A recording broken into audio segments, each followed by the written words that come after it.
Guys, Saturday afternoon, and been working on the trunk lid of the 56. You can tell from all the burn holes from welding, but only set myself on fire one, two, three, four, many times. Anyway, yeah, I'm gonna finish up patching this thing, strip it. I'm not gonna show it all, but I want to get it to bare metal like the fender. I want to finish off the front fender as well. And then maybe once the 51 is gone, I'll set up outside and I'll spray all the stuff with epoxy, and then get on the moving the 56 front and center in front of the garage, so it's a little easier to work on, and finish up the passenger side. So that's what I'm heading for. Yeah, might as well just get to it. I'm going to show you cutting one patch. I don't know if you've seen this nibbler thing at work, but man, what a time saver. Awesome. So I'll show you that, and then I'll just carry on with the patching. Show you the result when all the patches are in, and the finished end result. So yeah, stick around. All right.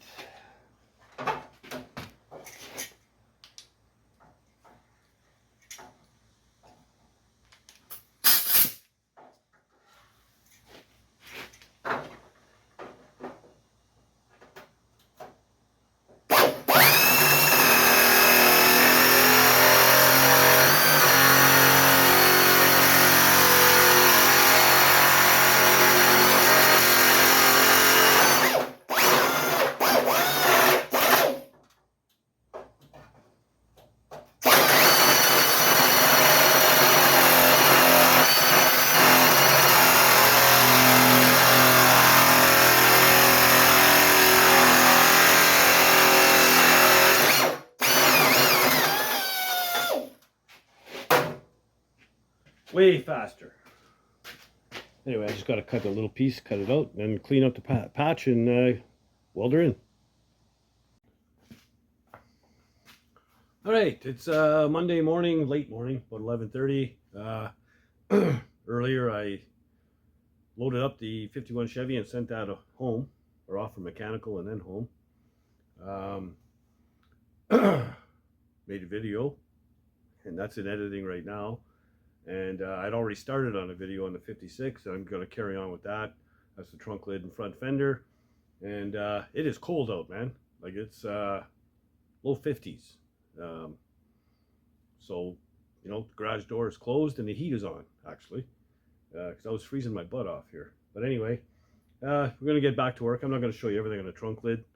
Like I said, I mean, you've seen me patching things and stuff already on this. So I'm just going to carry on, get my patches done and in, get everything welded up, and we'll strip the trunk lid, get it down to bare metal, and then I got to finish up the left or right front fender, I should say, and get all that stuff ready for epoxy primer. So yeah, stick around. Okay, so I'm almost done stripping this thing. Came across something. Oh, there's a dent here. I knew about this, so we're going to use the stinger and pull that out. Right here, there was one, you know, rusty patch right in the center of the trunk lid. Didn't kind of make sense. It's sort of odd, you know, to be right in the middle like that. And there's a pretty good edge on it. Well, once I got into it a little bit, you can see where it was brazed here. And this white stuff here is body filler. I'm thinking this thing was body worked and painted in the early 80s. This stuff here is white lightning. Remember that stuff? Because of the color as well, this kind of dusty rose sort of color. That was big time popular early 80s as far as I remember. So I'm thinking that's when this was done. So overall, it held up pretty good. You know, it sat out in the field for how many years? So yeah, bound to happen. A little bit of moisture, you get one little bubble, and next thing you know, the whole patch falls off. So, and you can tell, I'm thinking there was probably body work from here, and I took out some up to here, you know, good chunk of it. There's a little bit. Nope. So yeah, either a dent, or they used probably a dent and then they drilled a hole and used a puller and then brazed it shut. So it is what it is, but it's coming along, almost there. And once I get finished stripping down to here or so, I'll finish welding in my patches and clean that all up. And then this thing will be done, ready for epoxy. Okay, so the stripping is complete. Just going to show you a little old school body work here. So we saw this one. There's another one here, another one where?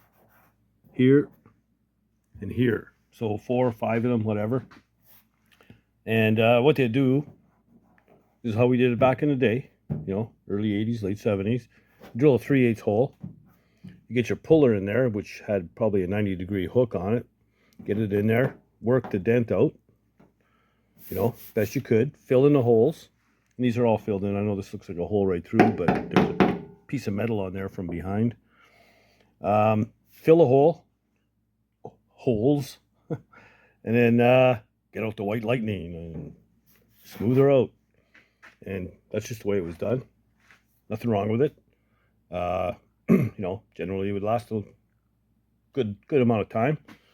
So that's how we did things back then, and there's your evidence. So pretty cool.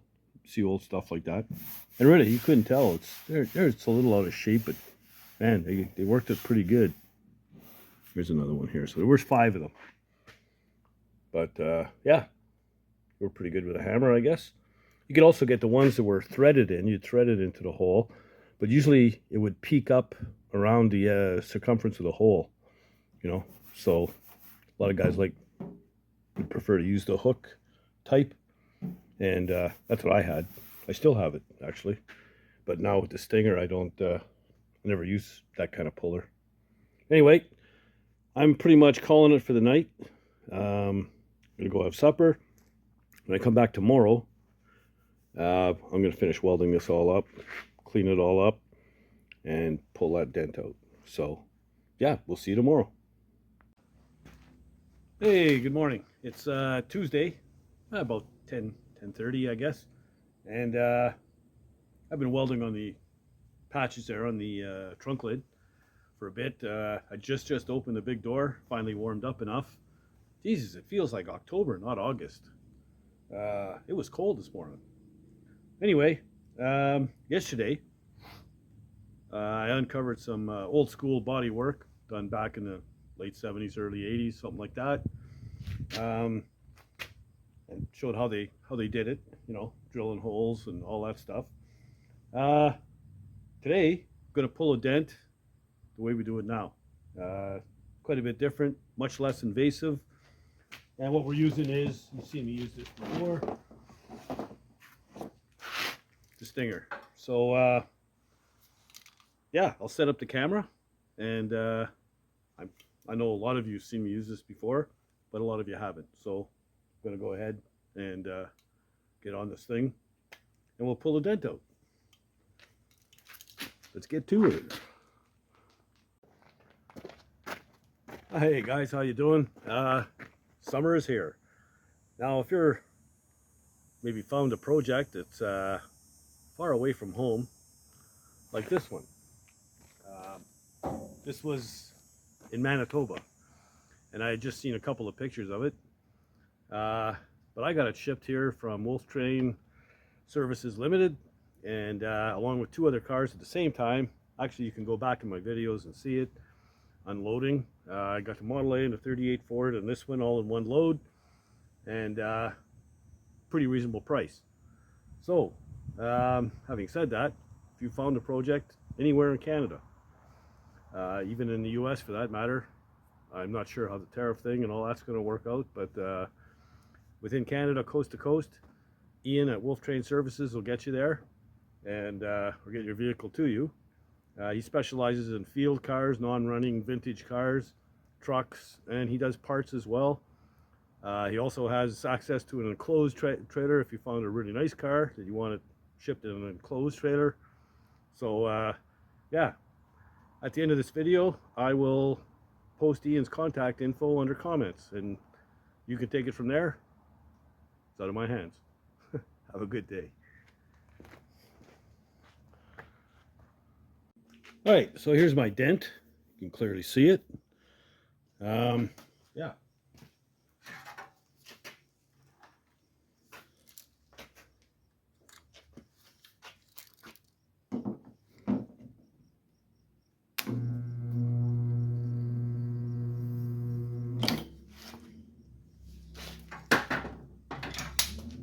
This whole setup comes as a kit with the puller and the pins and the whole deal.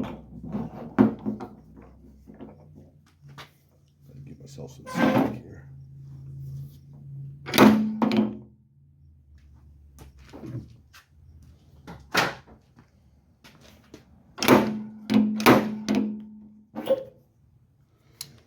Yeah, it might be a little stubborn.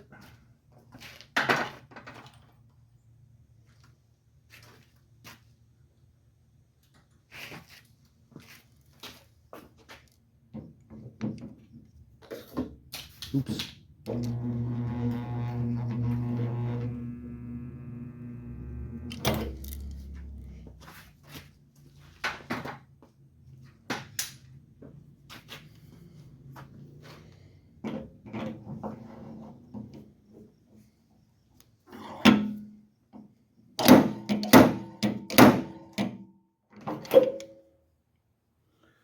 Okay, well that one moved.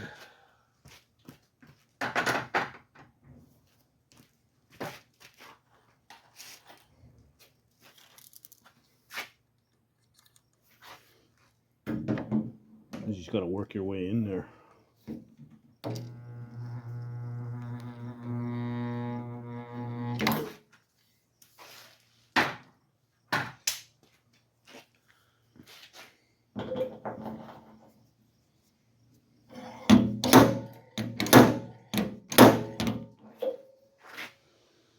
Man, she is being stubborn.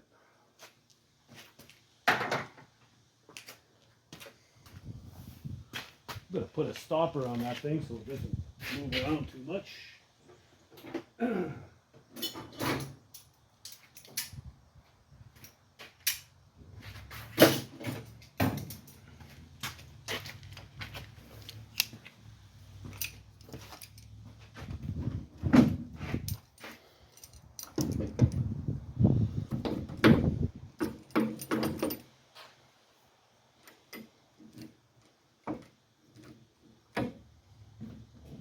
There.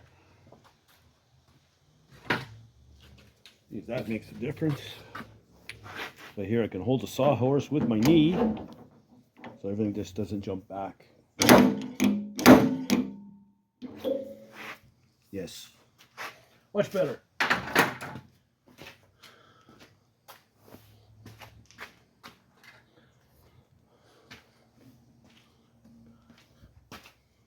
I'll cut this one off.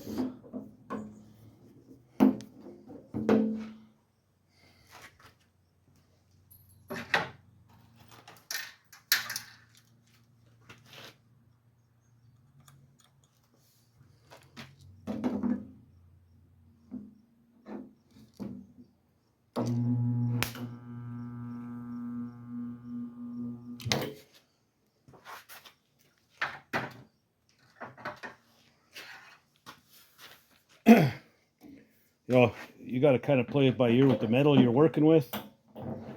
If I went that long on a newer car, I would burn right through. It's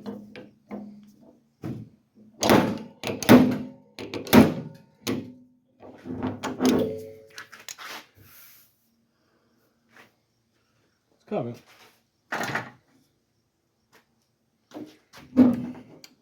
Need a better setup than this. Come on.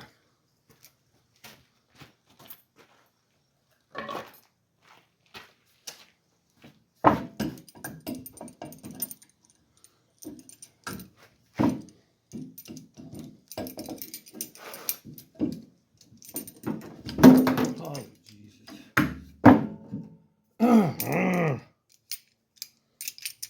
Crappy tools.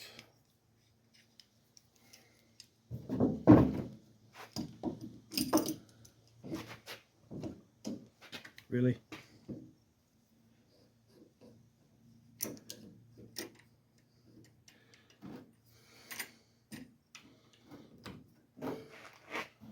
There.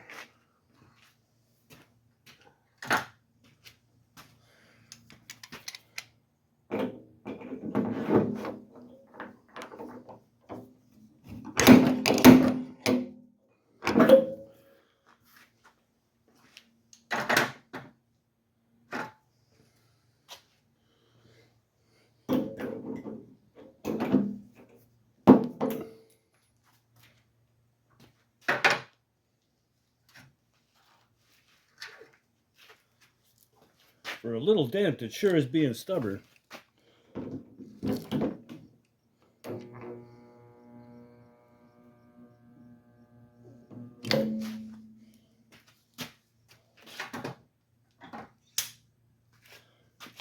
can actually see the pin sinking into the metal.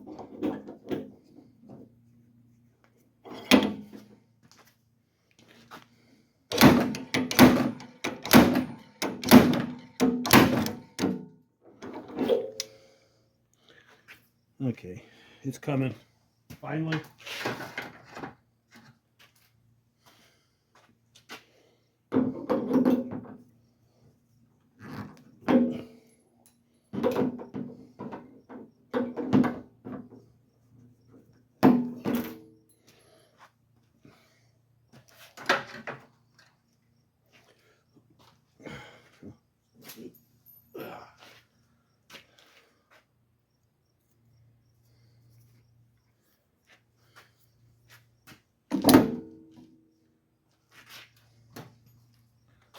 These pins are cheap too. You get like 500 for 20 bucks. So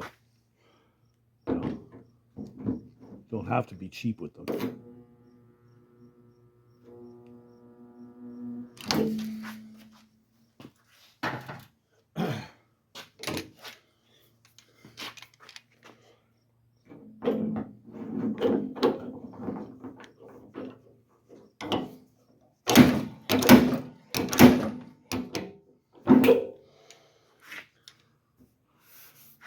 Okay.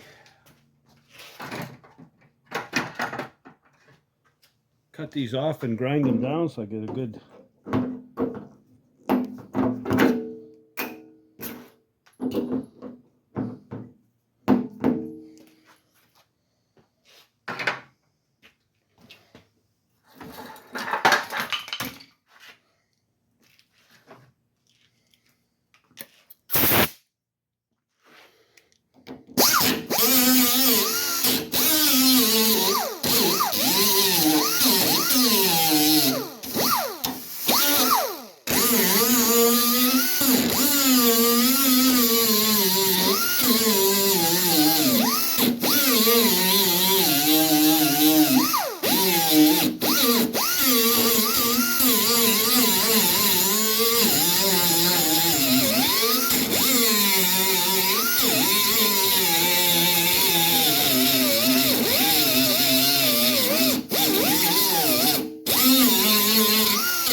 way better.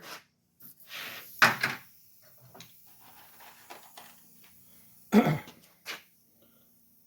more gooder, as Derek from Vice Grip would say.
Ooh, that came out nicely.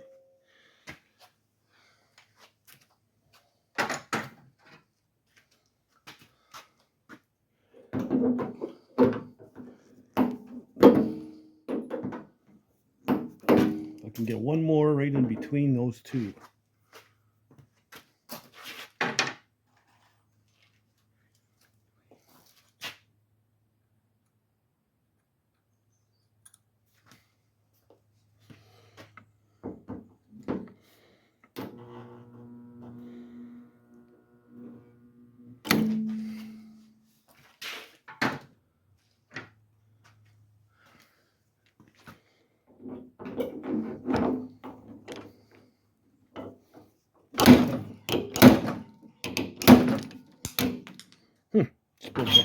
puller. Nice. Look at that. Pot metal. Huh.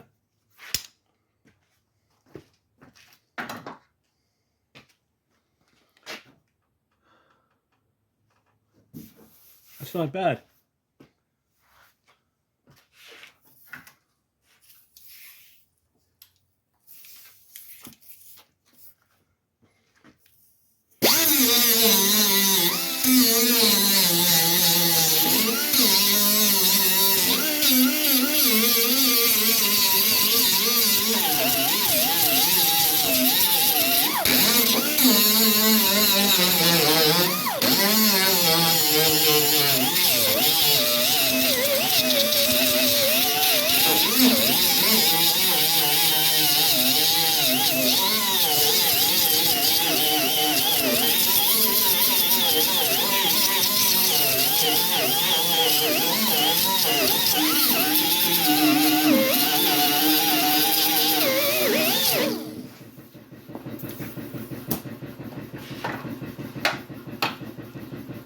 Hey, there's a little bit of the dent left, but for the most part, she's out of there.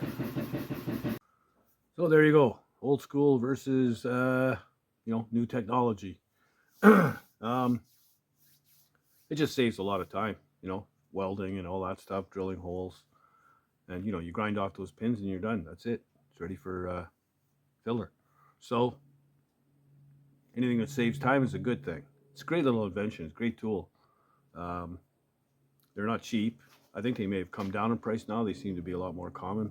But like I say, the pins are cheap and it's just a simple tool. And it works really well. So especially in those places where you can't get in behind. If it's got a double layer panel or whatever, you can't get a hammer or anything else in there. The Stinger is the way to go.